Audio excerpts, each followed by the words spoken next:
नमस्कार। अच्छा, Indian national Congress के इतने सारे सेशंस, उन्हें याद रखना मतलब सिर दर्द हो जाता है ना। कौन सा साल, कौन सी जगह, प्रेसिडेंट कौन था, क्या फैसला लिया गया, वो बहुत कुछ है। पर अगर इसे याद रखने का कोई सीक्रेट कोड हो तो बस आज हम इसी पहेली को सुलझाने वाले हैं। और देखिए, रटना तो बिल्कुल नहीं है, हमें तो एक स्मार्ट तरीका, एक स्ट्रेटेजी बनानी है।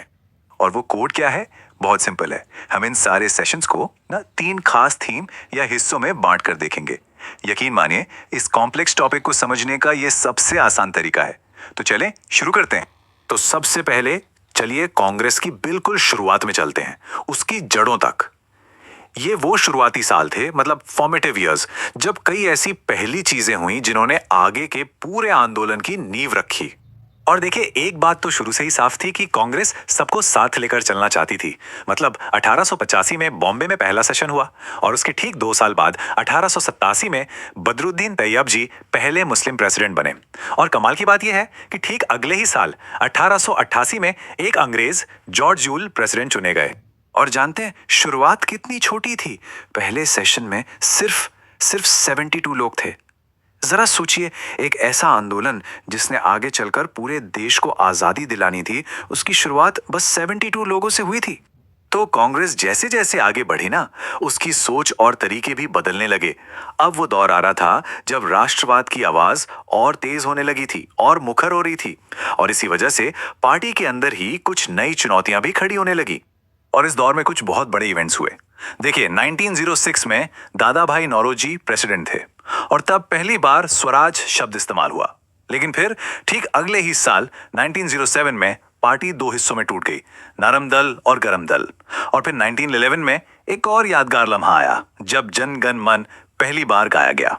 तो ये स्वराज आखिर था क्या? ये सिर्फ एक शब्द नहीं था, ये अपने आप में एक बहुत पावरफुल आइडिया था। इसका सीधा मतलब था हमारा अपना राज, यानी सेल्फ रूल। और ये कांग्रेस के पॉलिटिकल गोल में एक बहुत बहुत बड़ा शिफ्ट था। तो ये पार्टी टूटी क्यों?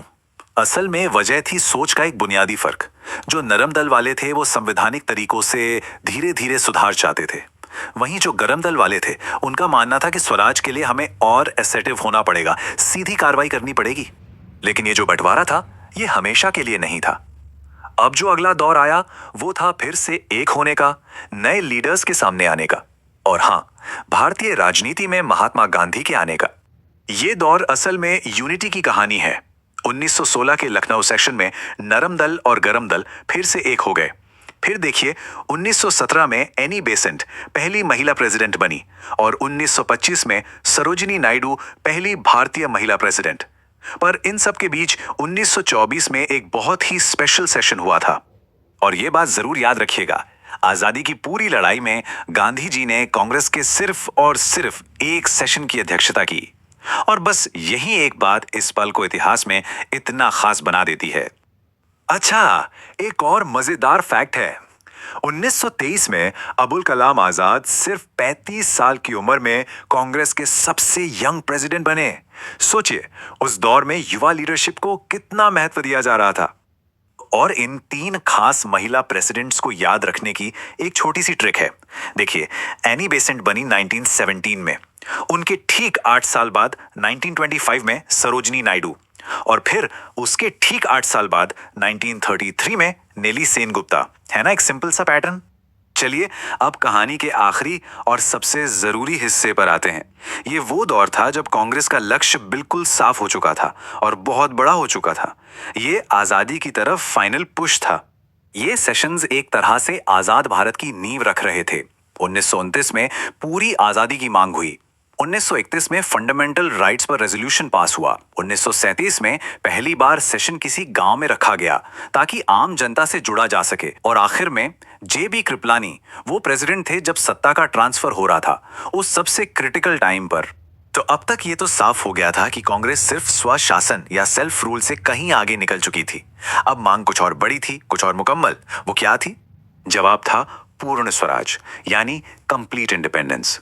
1929 के लाहौर सेशन में जवाहरलाल नेहरू की प्रेसिडेंसी में कांग्रेस ने ऑफिशियली ब्रिटिश राज से पूरी तरह आजादी की मांग कर दी। ये इंडियन हिस्ट्री का एक टर्निंग पॉइंट था। और नेहरू जी के योगदान को याद रखने के लिए उनके ये 3 बड़े सेशंस को ध्यान में रखिए। 1929 में लाहौर में पूर्ण स्वराज, 1936 में लखनऊ में सोशलिस्ट आइडियाज पर जोर और 1937 में फैजपुर का वो ऐतिहासिक गांव वाला सेशन। हाँ, और सिर्फ नेहरू ही नहीं, आजादी की इस लड़ाई में और भी बड़े लीडर्स थे। जैसे सुभाष चंद्र बोस ने नेशनल प्लानिंग कमेटी बनाई जो आने वाले भारत का एक ब्लूप्रिंट तैयार कर रही थी। और जैसा हमने अभी देखा, जेबी कृपलानी ने सत्ता ट्रांसफर के उस सबसे जरूरी दौर में कमान संभाली। तो आखिर में बात यह है कि जब हम इन सारे सेशंस को एक साथ देखते हैं तो समझ आता है कि ये सिर्फ सालाना मीटिंग्स नहीं थी, बल्कि इनमें से हर एक सेशन एक मील का पत्थर था, एक ऐसा टर्निंग पॉइंट था जिसने हमारे देश की किस्मत तय की। तो इन ऐतिहासिक सेशंस ने मिलकर एक देश बनाया और ये हमें सोचने पर मजबूर करता है कि आज और आने वाले कल में वो कौन से आइडियाज होंगे, कौन से संकल्प होंगे जो हमारे आने वाले भविष्य को आकार देंगे। ये एक ऐसा सवाल है जिस पर हम सबको सोचना चाहिए। जनरल स्टडीज के साथ जुड़ने के लिए धन्यवाद। वीडियो को लाइक और शेयर करें और चैनल को सब्सक्राइब करना ना भूलें।